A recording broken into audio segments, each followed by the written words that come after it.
Hello everybody and welcome back to my channel. Thanks to the team over at Showzy Store, we're going to be taking an early look at the all-new Studio Cell Pumpkin, also known as a more toon-accurate version of the Zeta Toys Unicron. Now this particular figure of course launched last year under the Studio Cell brand and absolutely annihilated pretty much any other Unicron that ever came out. And here they are back in 2021 with a much more cartoon-accurate colorization, and it looks fantastic. Now for those of you looking to add this particular piece to your collection, I will of course include links down in the description box below where you will be taken directly to Showzy, where of course you can check this guy out for yourself. Now the old age battle as to whether or not this particular version is better over the Hasbro version and vice versa is always going to retain. I actually said in my HasLab Unicron review that despite Hasbro's version having a ton of back kibble, it was actually rather pleasant to transform, whereas this guy isn't. He's not fun to transform, but he looks superb in both modes, so it's really going to depend on whether or not you want literally a masterpiece representation of Unicron or an almost mainline version of Unicron, which is what I believe we got with the HasLab version. Now of course the pre-orders for that have closed,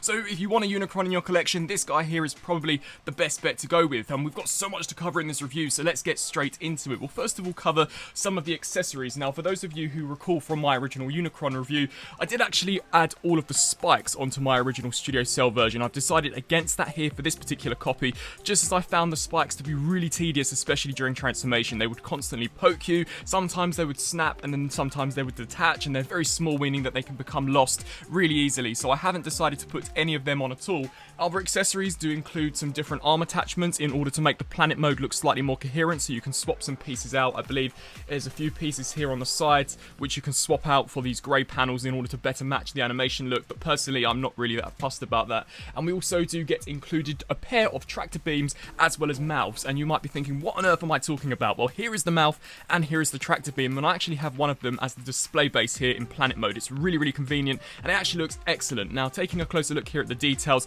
you can see we've got an amazing gunmetal silver applied around this section, and I actually think the shade of orange they've cast this in looks fantastic. Very animation accurate and really does look awesome. You can see some fantastic teeth detailing there, and to me at least it's just a better looking mouth when in comparison to the mouth that we get standard on the figure. Now in order to actually attach this on, you can see we've got 4 pegs here, here and here that these sections are going to tab into, so just align this up appropriately and snap that there into place, and you can see that whilst it does slightly protrude, I actually don't think this looks too bad at all. At least on this version, it's painted unlike the Hasbro version, so you can see there that is really awesome. And then we can take this almost tractor beam section, and once again we've got 4 pegs and 4 slots. You can just attach this here over the top, and it will give you the impression as if though Unicron is just about to devour a planet. Now, bringing the planet in here for a closer look, just so that we could admire the detail, you can see the actual shade of almost grey they've cast some of these pieces in. I think really looks awesome. It complements the shade of orange perfectly, and once again it's just more accurate to how he appeared on the show.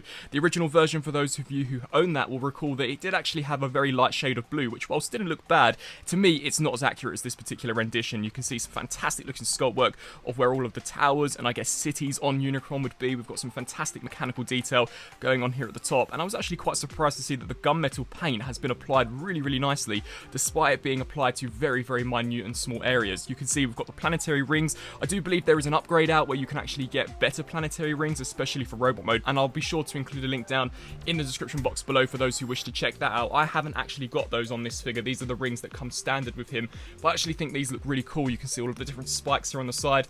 Turning our attention to the back of the planet, you can once again see some of that fantastic detail, as well as a few of the tabs where of course the spikes / towers would peg onto. This really is just a fantastic and really well engineered figure. The fact that they were able to get a complete circular ball and then a robot mode which is completely symmetrical with no back kibble on it at all. Honestly, this is one of the best third-party figures of all time, but then saying that, it does have a horrific transformation. Now in regards to special features, if you push this button here, the top of Unicron's head will actually illuminate orange, which looks awesome. If you have Unicron in darker lighting conditions and you apply the additional mouth and tractor beam on, it does actually illuminate and it looks fantastic. I'll be sure to post some images throughout this review, but that's definitely a very bright orange LED. And if you were so inclined, you could also open up this particular mouth section, but then you are revealing the actual head section of Unicron, which once again doesn't look the best, but this can be easily removed. And in order to turn this off, you simply just push that button, and then of course we can conceal all of this. In regards to articulation for this mode, the pincers, or I guess the claws of Unicron, can crunch forwards and backwards, as well as also rotate left to right due to transformation, so that's also pretty decent. But overall, just a stunning looking planet mode. Dun, dun, dun, Here for a very quick size comparison, we've got the Studio Cell Pumpkin compared next to Kingdom Galvatron as well as Rodimus Prime, and of course, whilst the scale is way out, I definitely think this guy would probably be best suited with your Masterpiece figures. He just has a type of quality about him which differs when in comparison to the mainline releases. So for me, this particular version of Unicron is definitely going to be displayed alongside my MP figures, and there's just a different feel, especially in regards to the complexity to the conversion. But one thing I will note is that this version of Unicron, due to him being a lot smaller than the HasLab version, is actually a little more manageable in regards to storing him and displaying him on the shelf. The HasLab version took up so much room in my collection that honestly, I can't really display him with anything, as everything around him has literally been taken up by those planetary rings and of course the huge display base, whereas this guy, you could definitely have him displayed in a diorama. Of course, the scale's never going to be accurate, no matter what version of Unicron you get, but if you were looking for a more manageable figure, I definitely think this guy is once again the one to go for. So, turning to transformation for Unicron, as I've already previously discussed it in detail in my original review, I shall merely be going through the transformation steps in a very quick sequence. So, without further ado, let's show Galvatron that he's underestimated Unicron and transform him into that glorious looking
very complex transformation. Here we've got Unicron fully transformed up into his astonishing robot mode. Despite this being the second run of this particular release, I'm probably just as blown away by this guy as I was on the original Studio Cell Unicron. He is fantastic. He literally looks as if though he's been pulled directly from the cell animation back from 1986. He's so well done, and he's so symmetrical, and there is no back kibble on this guy at all. This time, of course, he's sporting a much more animation accurate color scheme. It really is just the ultimate Unicron figure, but once again, the complex conversion is really what is ultimately going to detract from this figure in my personal opinion, just as he's not all that enjoyable to handle. His planet and bot mode looks fantastic, but that conversion, oh, it just takes so long to get the hang of it, especially if you're going from robot back into planet mode. But nevertheless, you can see that the end result is definitely worth the complex conversion. He looks absolutely magnificent from every single angle. Now, as I mentioned in the planet mode segment, there are in fact some upgrades for the planetary rings. I do believe there is an option where you can purchase more movie accurate looking ones. Personally, I think these ones are more than suffice. They really do look awesome,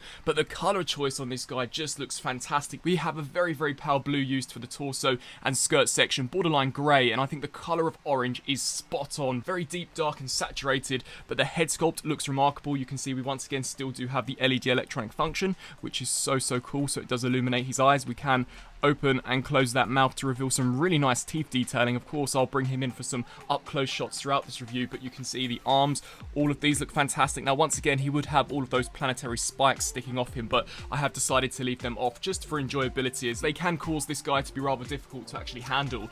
As we turn our attention here to the back, you can see there is no back kibble on him at all, and it's completely symmetrical, so the front is exactly the same as the back as far as the torso is concerned. As we take a look here towards the legs, you can just see how well well they clean up. Honestly, it's just such a fantastic figure. It really doesn't look as if though it can transform, and Studio Cell / Zeta Toys did a terrific job when they did, of course, design him. Now, as this guy is exactly the same as the previous Studio Cell version, I shan't be going into the articulation all that much, as I don't want to bore you with it, but I just thought I'd bring him in here for a closer look, just so that you guys can truly appreciate the magnificent detail. Once again, much like I mentioned in my previous review of him, I think the eyes are fantastic. Even when the LEDs are turned off, they still look illuminated due to this almost mirror effect that they've got going on with the pupils, which just looks terrific. You can see some fantastic teeth detailing. I think the sculpt work here to the shoulders, as well as to the planetary rings, all looks magnificent. You can see for the torso, once again symmetrical to the front, and those fingers are just so cool. Each of them, I believe, has got 3 points of articulation, which is just mesmerizing, and you can even see some nice paint and detail on the back of the hand.